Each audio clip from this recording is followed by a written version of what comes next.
You're a mechanic? Can you install my air compressors?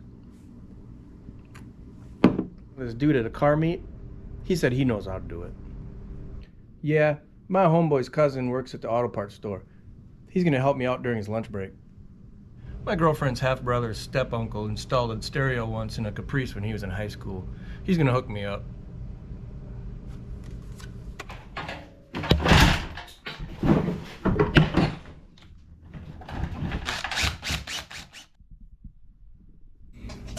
I'm LT, and this is my garage.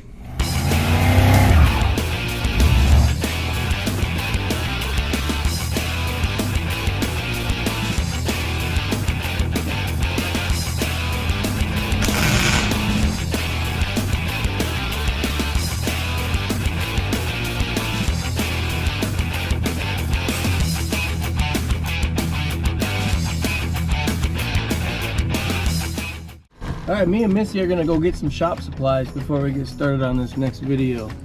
Hang tight.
Today, we're not in the garage. We're in my basement. You'll see, it's another huge project of mine. I'm sure you'll see me finishing up sooner or later.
Today we're talking air compressors.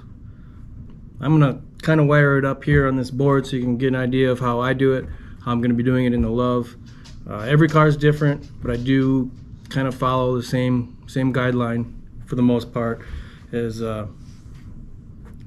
things that I use and how I wire it up and how far I go for safety and serviceability and reliability. Those are all really, really important things. One thing you'll hear me say a lot of is serviceability and reliability, and when I'm installing air compressors, that's definitely high on the priority list for me.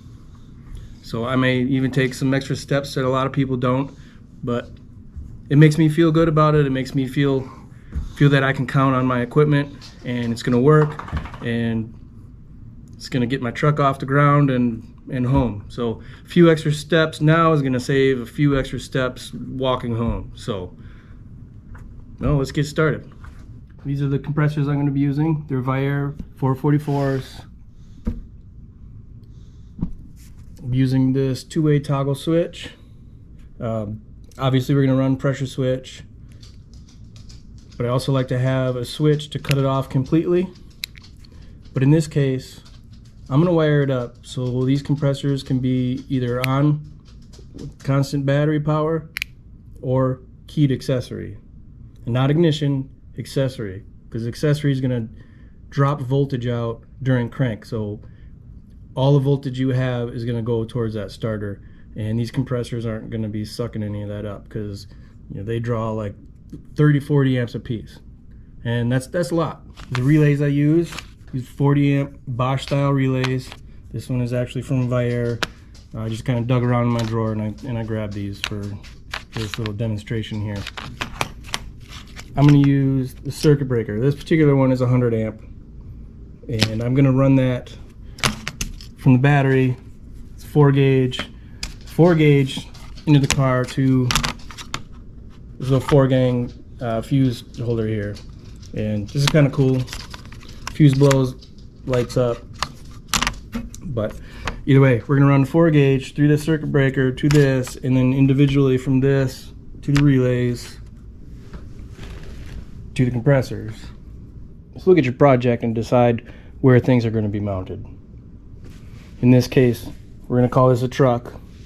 It's going to be near the cab, firewall, under the hood. It's going to be under the bed. So I'm going to put my compressors under the bed.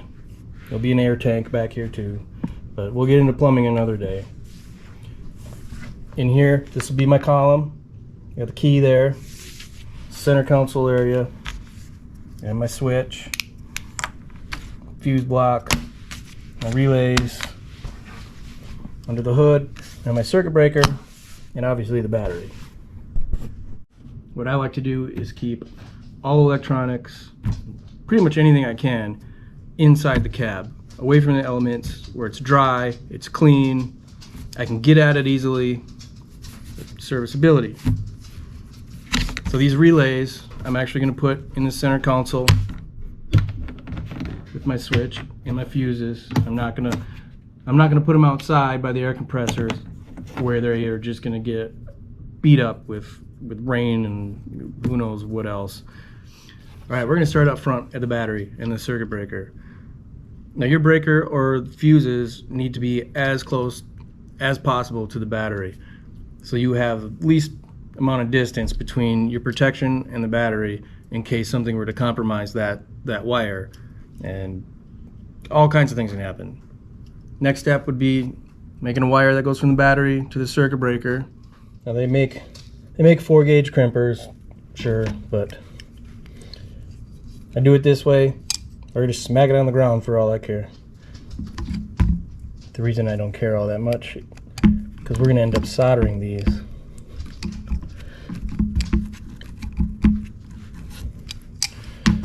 There's one crimp. Give it a tug. It doesn't come off. Like I said, we're soldering it anyway. Next one in there.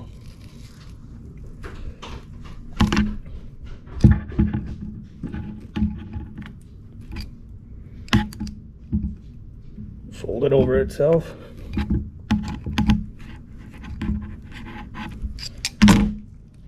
We're gonna grab my solder there. You're gonna need a little torch. You need some flames to do this. Little soldering tip ain't gonna do it. Prop that up there. I'll heat it on the front just to get the heat started, but you really want to get the heat on the back side. The solder is going to flow towards the heat. So we're going to heat it up from back there.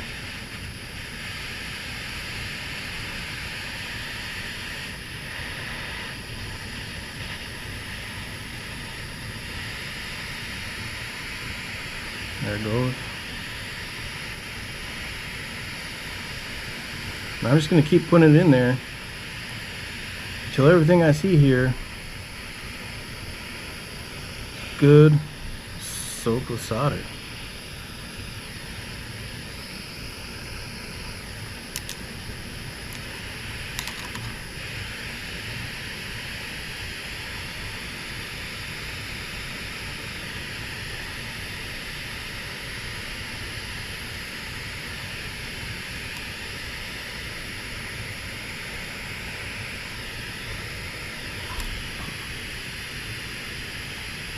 like that. Do the other side, the other end.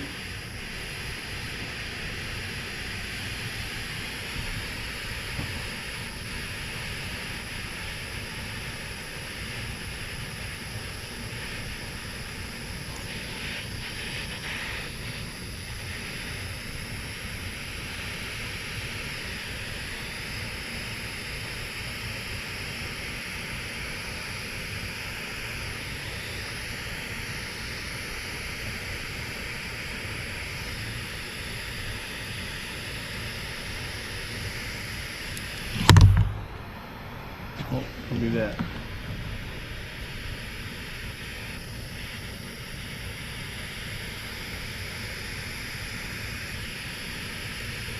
All right, that one's good.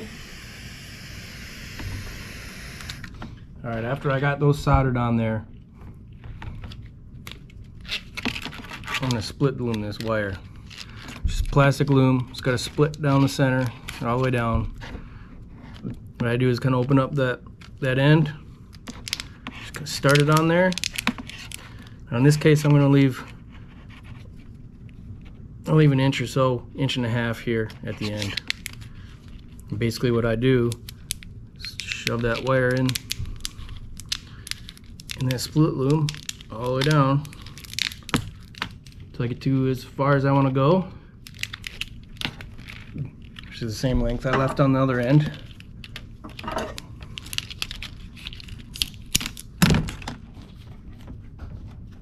Alright, so I got that 4-gauge wire, ring terminal soldered on each end with split loom, but I'm not going to stop there.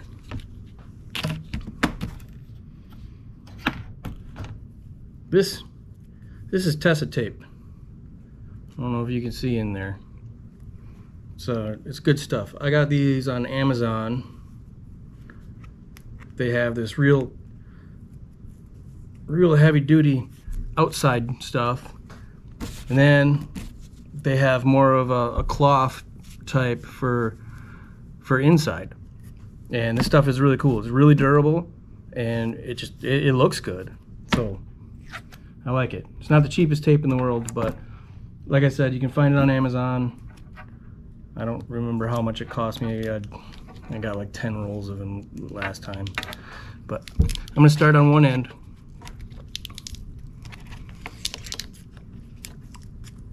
And since this is the wire, this is the length of wire that goes from the battery to the circuit breaker. So this is completely unprotected.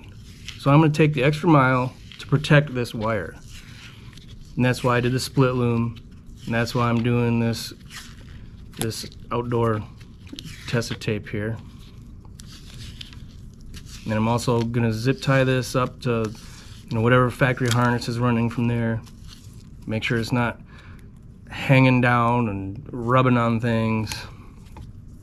You'll notice with this outdoor Tessa tape, you cannot rip it. All right, so there's that.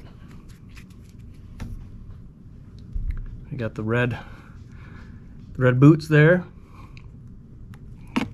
Throw them on.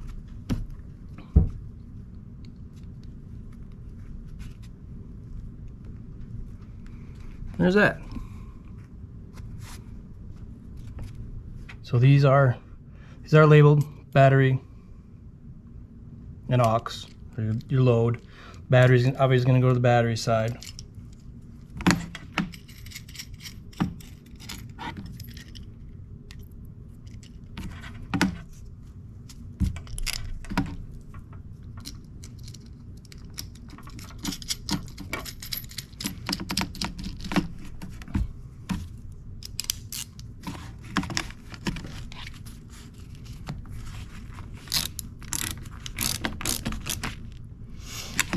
That up.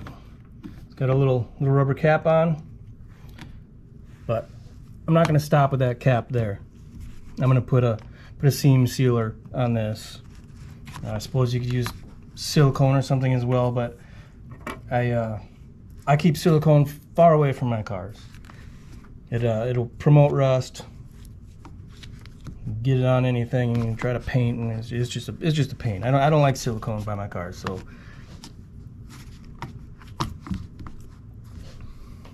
All right, now looking around, I don't have any top post connections around here, so I'm gonna have to, I'll figure something out, but so leave that there for now.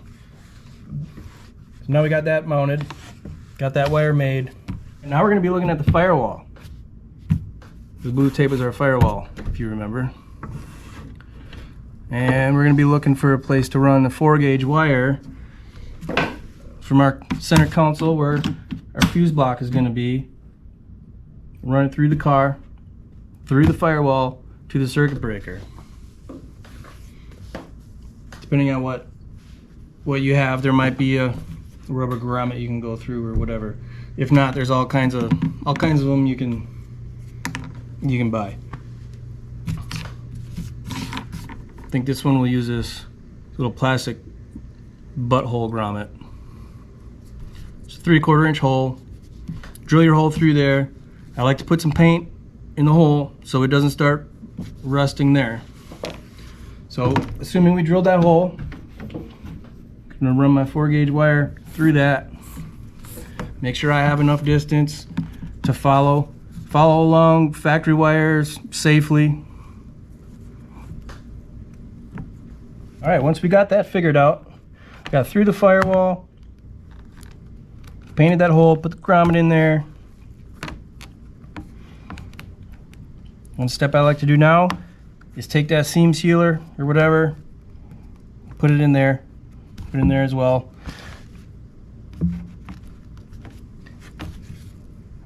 Now we're going to strip the end of this and put a ring terminal on it, just like we did last time.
We're going to loom this up too. Now, granted, this isn't always as easy in the car. Get that running right up to the firewall.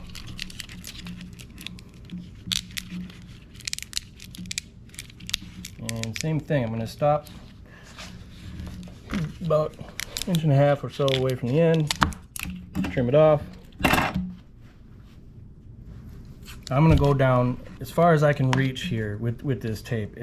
If I can't get it all the way down there, that's fine. I'm going to tape that up too. Again, just like to be safe. I like to know that this stuff is going to get me home and look good.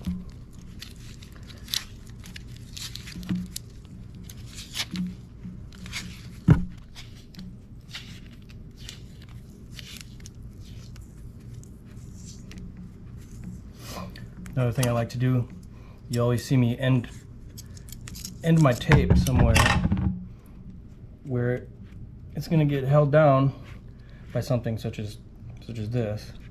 Like I said, this tester tape is great.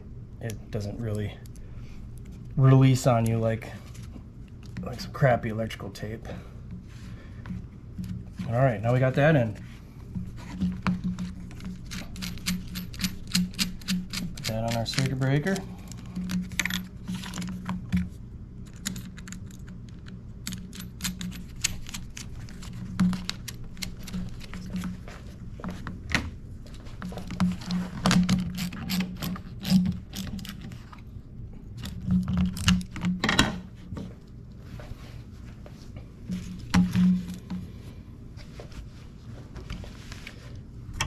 And the factory wires that you'd be following here, zip tie it to it.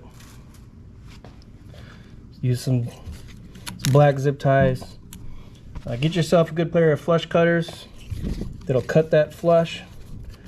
When you do that, because say if you use some crimpers, you just made yourself a little razor blade right there. So get some nice flush cutters that are going to cut that flush. You won't have to worry about scraping up your arms, and plus that just looks trashy.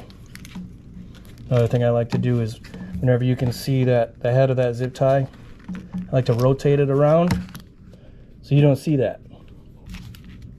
So now we're done up front. We're going to move inside. All right, back inside my imaginary truck here. We got this ran down.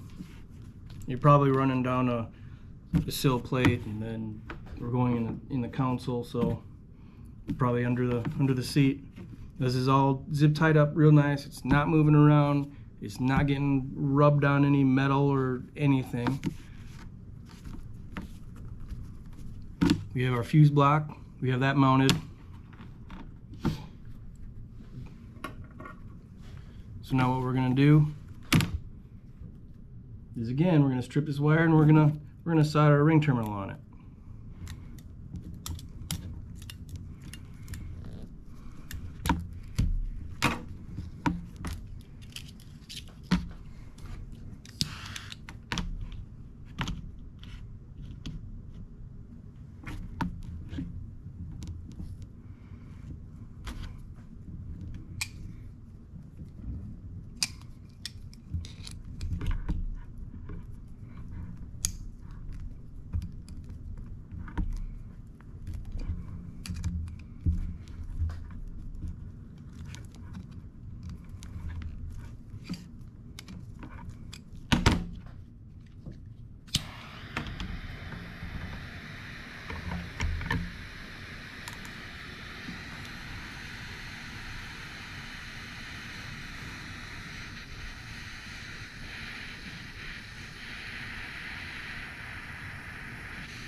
All right, so now that we're on the inside, we can use this softer cloth type tester tape. This will actually tear. I really like using this in older cars. It just kind of fits better. All right, so now I'm just gonna start down here.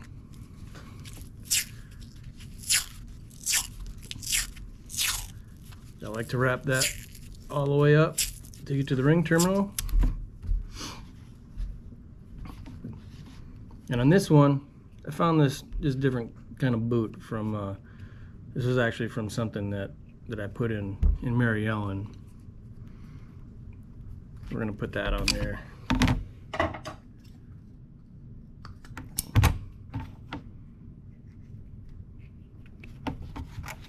Alright, so now we got the 4-gauge power wire connected to our 4-gang fuse block there. Now,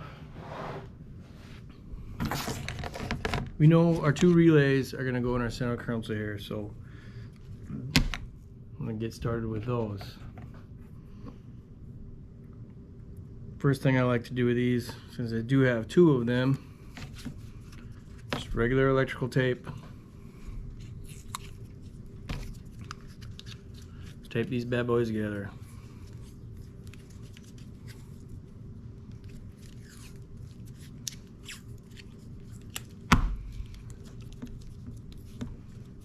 I'm just working with 1 unit here, not 2 of them separate, so then they can get mounted in the console when we're done. Another thing I like to do with this stuff is have what we call a service loop, where I will actually wire this up away from where I'm going to mount it, so I have some length of wire here. So if I ever need to service this, I can take this off and actually pull it into a position where it's easy to test this stuff or replace it. I had to take off and run a couple errands. Now here it is a couple days later. But thanks to video magic, we can start right where we left off. And that's in the center console, where we have our 4-gang fuse block, relays, and our on-off switch. Oh, on-off, on switch. Looking at the terminals on our relay like this, we have 87, 87A, 30, 86, and 85. It doesn't matter if you got ground on 85 or 86, and same with 12 volts. As long as this relay sees opposite polarities on these, it's going to switch. And whatever is here is going to come out here. A couple pieces of 8-gauge power wire there. Pop open our fuse block.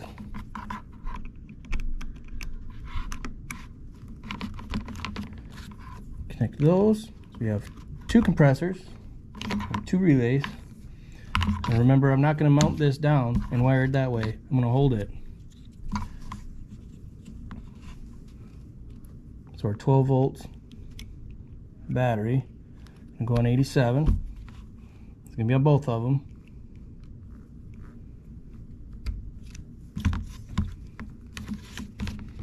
And try to keep it nice, so when we tie this up, it'll just be this service loop. The next thing we need to do is find our switch.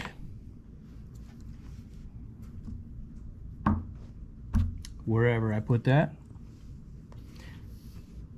I swear building cars is half me walking around looking for the tool I just had in my hand, and the other half maybe actually building it. Oh, here we go. Here's our switch. Now this is a 2-way switch. It's got 3 terminals on the back. And a lot of times you would use this to operate 2 different things. You would have your ground or 12 volts into the middle there. If you wanted a red light to come on when you did that out of there, or a white light. So you can operate 2 different things with this switch. We're going to do it kind of backwards. We're going to have 2 inputs on this and 1 output. We're going to put a constant 12 volt battery on one, and we're going to put keyed accessory on the other. For right now, we're only worried about the middle terminal there. That is going to be our output to the relay. So this switch is going to live in our console somewhere over here. I'm going to run those wires that way. I'm going to come up in here, go up that long, cut that there, strip it. Now we have 2 relays. We're operating 2 relays off this one switch. So I'm going to take another piece of that wire. We're going to twist them together.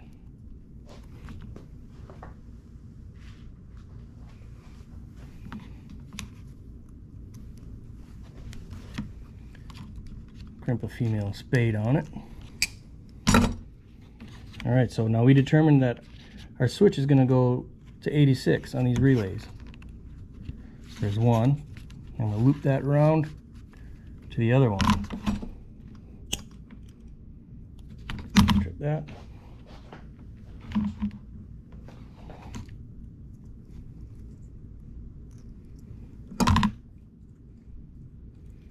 Crimp a spade on it. I'm going to go under that just to keep that nicer.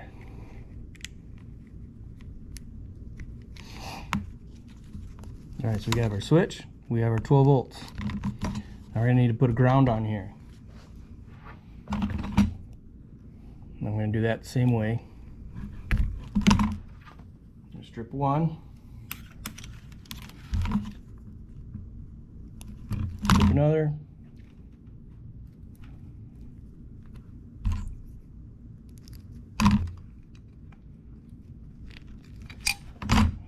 Alright, our ground is going to go pin 85. I'm going to loop one of them over to the other relay.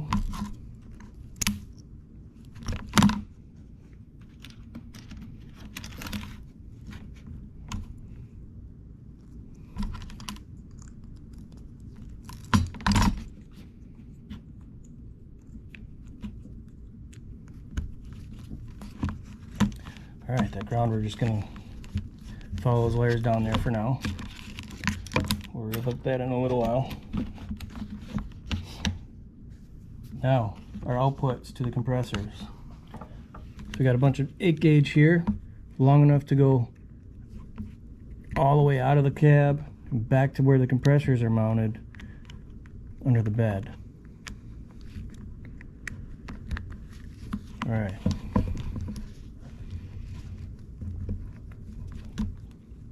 So we got our 2 relays wired up. Grab a hold of it, put a zip tie around here.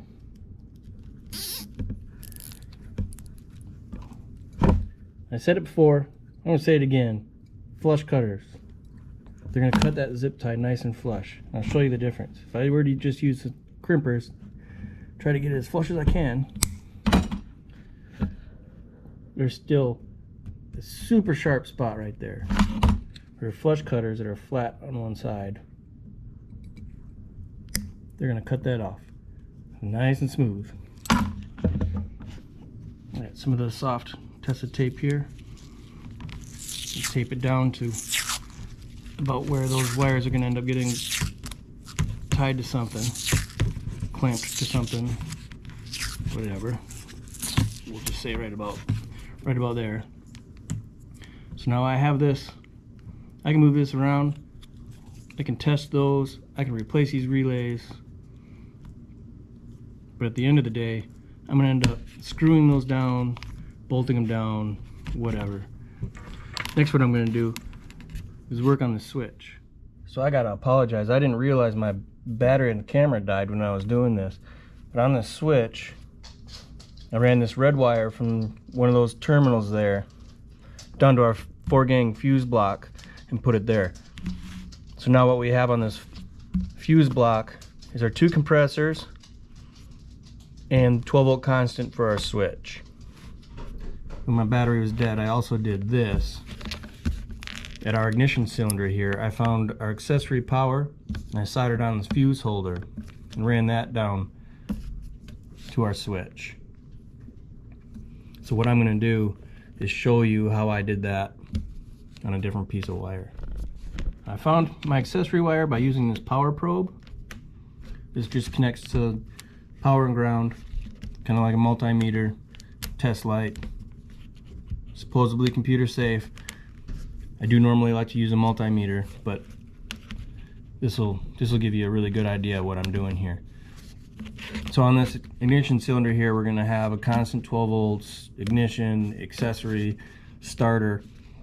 I'm looking for the wire that will show me 12 volts when the key is on and drop off during crank. So when we go to start it, it's going to lose the 12 volts, and also when it's off. That wire is right here. So you'll be able to see when I turn the key on,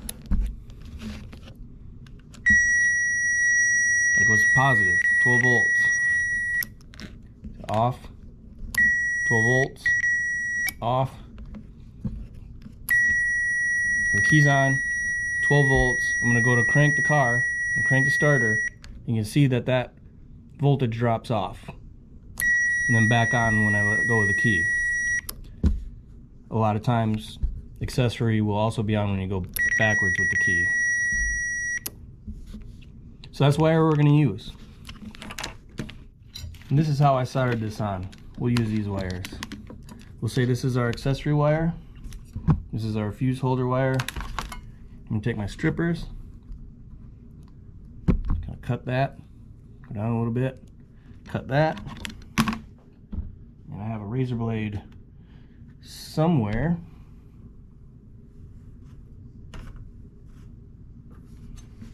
There it is.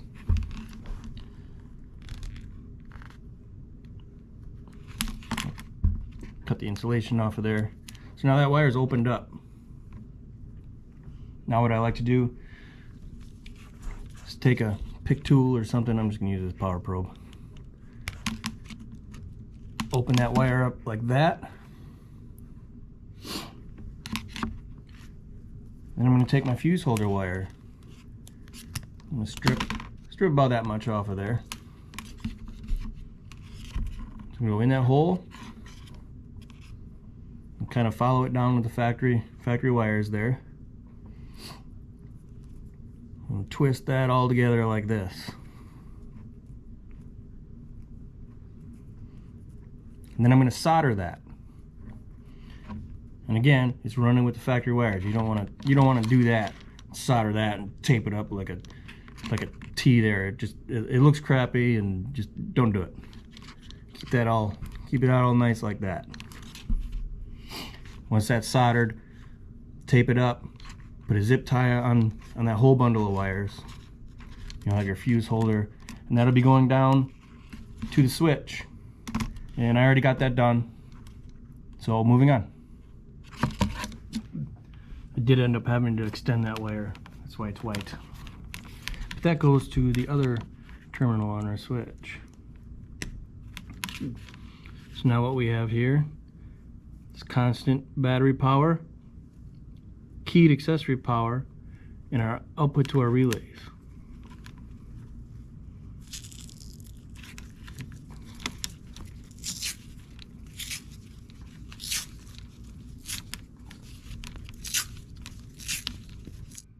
Remember that ground from the relays I said we were going to get back to? Well, it's time. But we're not going to just ground this. This is what I'm running through my pressure switch. And I'm going to throw a whole lot of you off right now when I tell you I'm putting the pressure switch inside the cab. I'm doing that because I'm running manual valves, so I'm going to have the tank pressure inside the cab anyway. And like I said before, I like to keep as many components of this inside as possible. Pressure switch being one of them. So I'm going to run this to one terminal of the pressure switch. Here's a cool trick for you.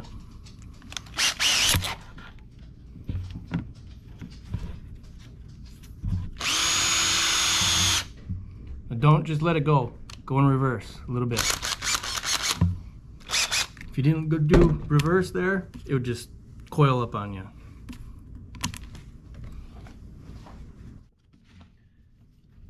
All right, running our wires out of the console, heading towards the back.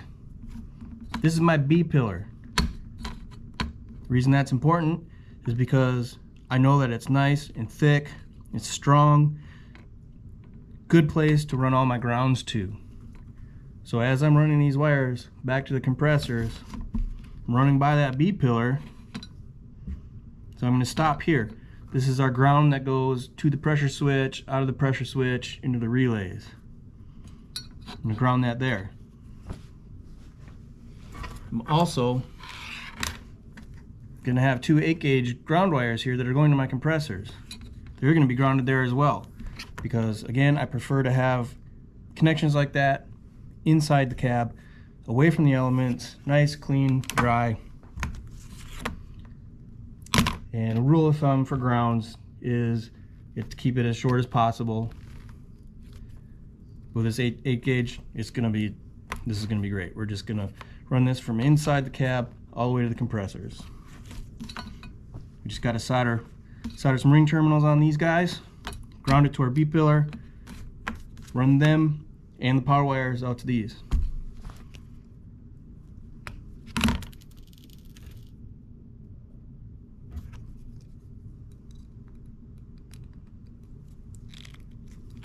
Got all our wires running past this point in the B-pillar, which I determined is going to be a great ground. Got our grounds for the compressors. I'm able to get to the back side of that.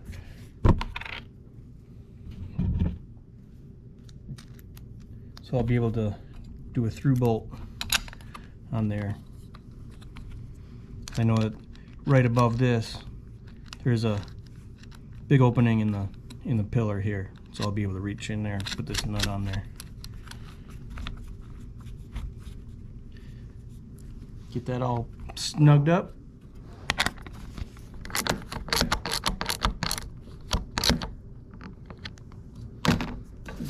All right. Then what I like to do is hit that with a little paint on the back side too if you can. And then continue running the wires here, zip tying them along. Your ground. I cannot express how important a good, clean, solid ground is. It is a difference of your system working flawlessly, intermittently, or not at all. I don't know how many times I've seen people wire something up and then complain that it's not working right, the product is junk, all that. You look at the ground and they got it wrapped around a seat bolt or something. This is probably the most important part of your install, is this ground. Do not underestimate how important that is. Moving to the back of the cab, where we need to run our wires through, I don't have an existing factory grommet or anything, so I'm going to use this rubber grommet here. It's big enough for all 4 8 gauges, 2 grounds, 2 power. So I'm going to drill a hole for this, paint the inside of the hole, pop this in there, run my wires out. Now that I have my compressor, power, and grounds through the back of the cab, I'm going to determine a good way to route this wire to the compressors. In this case, I'm going to go that way. I'm going to bundle these up kind of nice. Just regular electrical tape here. Every few inches, 4 or 5, 6 inches, whatever. I'm just going to tape these together. So now I'm just dealing with one bundle rather than 4 of them. At this point, I'm going to take some more split loom. It's big enough for all 4 8 gauge wires to go in.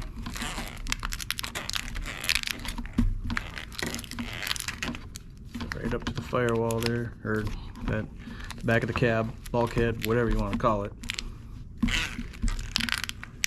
And I'm going to loom this wire pretty much all the way to the compressors. Again, zip tying it along the way, putting some P-clamps on it. However I need to get this on the frame or whatever, going to those air compressors, that's going to be nice, solid. It's not going to move around. It's not going to be hanging down, rubbing on anything. Nothing's going to be rubbing on it. Nice, solid, and clean. That's what we're looking for. When I got this ran pretty close to the compressors, a little further away, so we got room to work. I'm going to take a little bit of this outdoor Tessa tape here. Go right up to the compressor.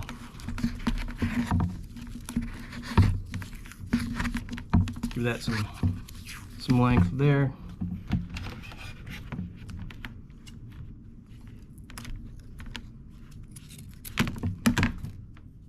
Do the same thing on the other one.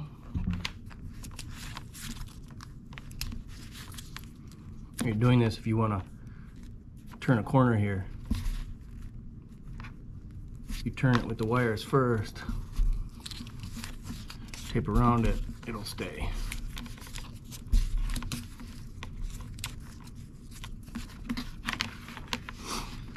are going to come to about the same point right there.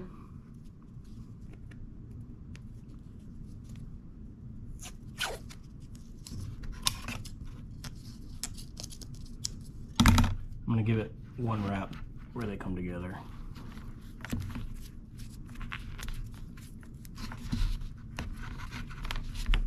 Just so it's, again, I'm dealing with one unit. From here, I've determined that this is about where my connections are going to go from my 8 gauge to the compressor wires here. But I'm not going to just cut them all and put all the connections in one spot. I'm going to stagger them.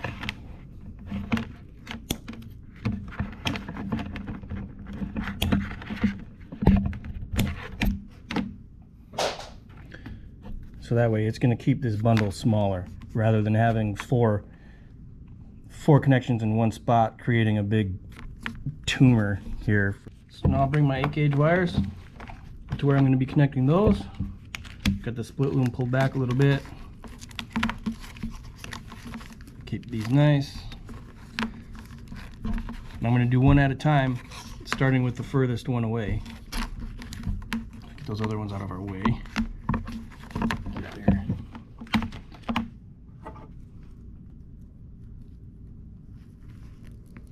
Strip my 8 gauge. Strip my compressor wire. Now, you could solder that, heat shrink it. When I get up to this 8 gauge, I prefer just to use these heat seal butt connectors. You get a great connection out of them. When you heat them up, this shrinks around the wire, it releases some glue. It's a nice solid connection. It's totally weatherproof. And it's a good way to go.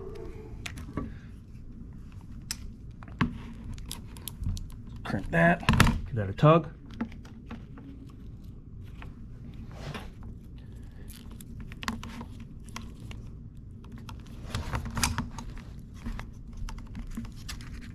Crimp that one. Again, give that a tug.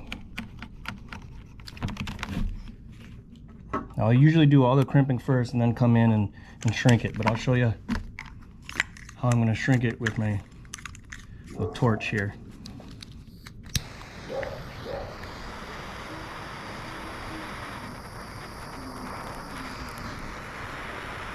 A lot of people say don't use fire for this. And you might be right, but if you're careful, keep it moving, you'll be fine. As you can see that shrunk down and all that glue in there released onto the wire, making a total weatherproof connection. Word of advice, don't let that glue drop on your hand or your skin, because it hurts and you can't get it off until it's done burning you.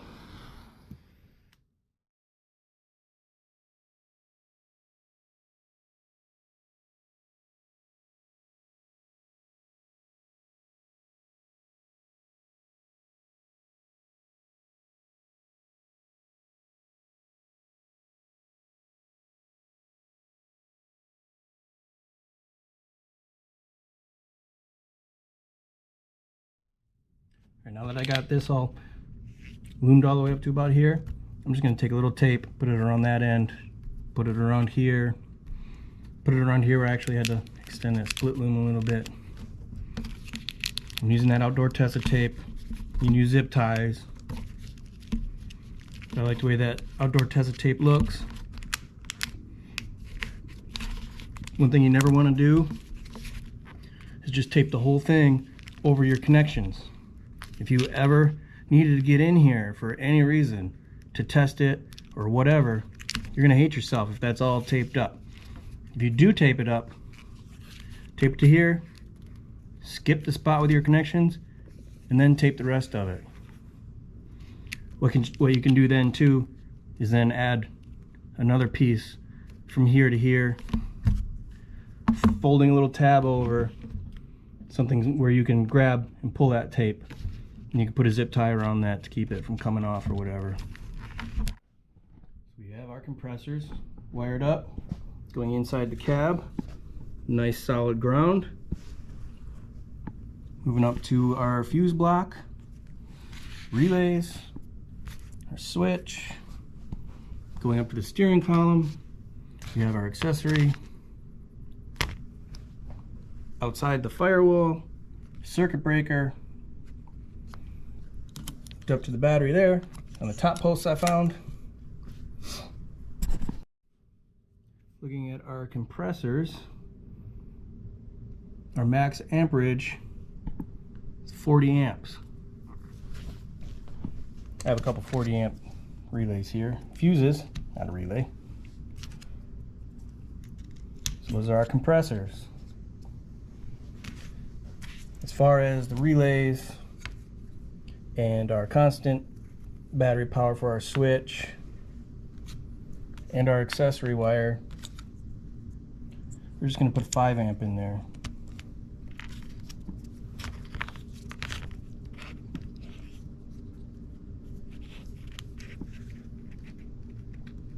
I'm trying to do this with my left hand.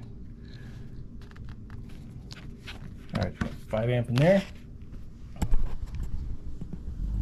We are all hooked up. We got our fuses in. And look at our switch. Make sure that's in the middle. That's off. These wires that I have connected here, that's going to simulate that pressure switch being active. We got our key off. We're going to go to our circuit breaker up front. Close that. Now we're live. We're hot here at our fuse block.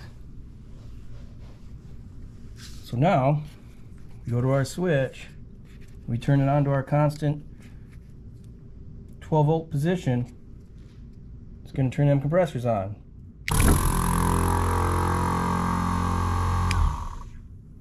Put it down in the accessory position. We don't have compressors till we turn the key on. We're going to crank the starter over. Compressor shut off. All that voltage going to the starter. If I go, compressors come back on. Key off, no compressors. And again, all this is working through our pressure switch that I don't currently have. If we did have a pressure switch installed here, it would only allow this system to operate between 2 certain preset pressures, an on and an off. Hopefully you found that video interesting, at least, maybe even helpful. Hopefully it helped you along with something you're working on, or gave you some ideas of how to do it. So if you like what I'm doing, subscribe, like, share. All that stuff will help me keep doing it. So thank you. Take it easy. Go fish.